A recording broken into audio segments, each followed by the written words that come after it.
बंगाल चुनाव से ठीक पहले दिल्ली ने एक ऐसी चाल चली है जिसने कोलकाता से लेकर चेन्नई तक खलबली मचा दी है। लोग नीतीश कुमार के राज्यसभा जाने के अटकलों में उलझे थे, लेकिन असली मास्टर स्ट्रोक शाम को लगा जब तमिलनाडु के गवर्नर RN रवि को अचानक बंगाल की कमान सौंप दी गई।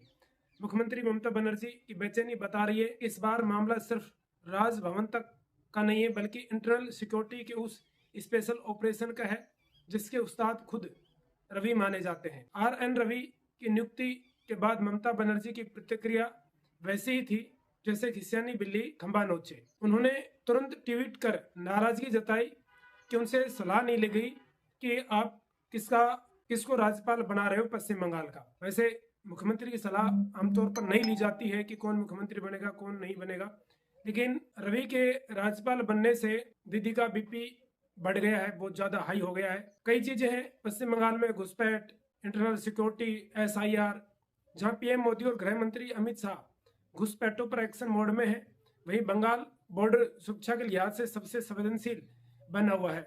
SIR की प्रक्रिया के दौरान भी ये साफ देखा गया कि घुसपैठ से कैसे बंगाल की जो डेमोग्राफी है वो कैसे बदल रही थी। ममता बनर्जी पर आरोप लगते हैं कि ये घुसपैठ उनकी वोट बैंक पॉलिटिकल का हिस्सा है और अब इसी लूप होल को बंद करने के लिए RN रवि को भेजा गया है। कौन है RN रवि? RN रवि कोई साधारण ब्यूरोक्रेट्स नहीं है। वो 1976 बैच के IPS ऑफिसर है और देश के NSA अजीत डोभाल के सबसे भरोसेमंद सिपाही सालारों में से गिने जाते हैं, माने जाते हैं। रवि नेशनल सिक्योरिटी काउंसिल के सदस्य और देश के डिप्टी NSA भी रह चुके हैं, यानी रणनीति वहीं बनती है जहां NSA डोभाल और रवि साथ बैठते हैं। उन्हें नॉर्थ ईस्ट का संकट मोचक भी कहा जाता है। RN रवि को 2018 में जब उन्हें नागालैंड का राज्यपाल बनाया गया तो उन्होंने महज 1 साल के भीतर ही नागा शांति समझौते में ऐतिहासिक भूमिका निभाई। उन्होंने नागालैंड की प्रशासनिक व्यवस्था को पटरी पर ला दिया और जो लगातार एक अलगाववाद की मांग चल रही थी वहां पर उसकी कमर तोड़ दी, उसे बंद कर दिया।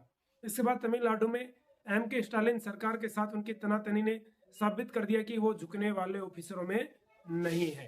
अब बंगाल में उनकी नियुक्ति का सीधा मतलब है कि प्रशासनिक शक्ति और घुसपैठ पर सर्जिकल स्ट्राइक। केंद्र ने साफ कर दिया है कि बंगाल की आंतरिक सुरक्षा के साथ अब कोई समझौता नहीं होगा।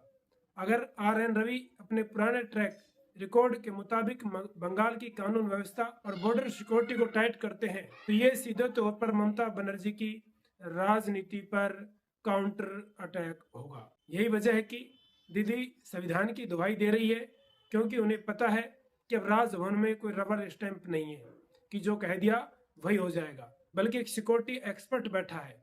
तो देखते रहिए मेरे वीडियोस। ऐसे वीडियो देखने के लिए मुझे फॉलो करें, सब्सक्राइब करें और आपकी क्या राय कमेंट में जरूर बताएं मेरे वीडियो को लेकर के। और ये वीडियो अच्छा रहा है तो लाइक करें। धन्यवाद।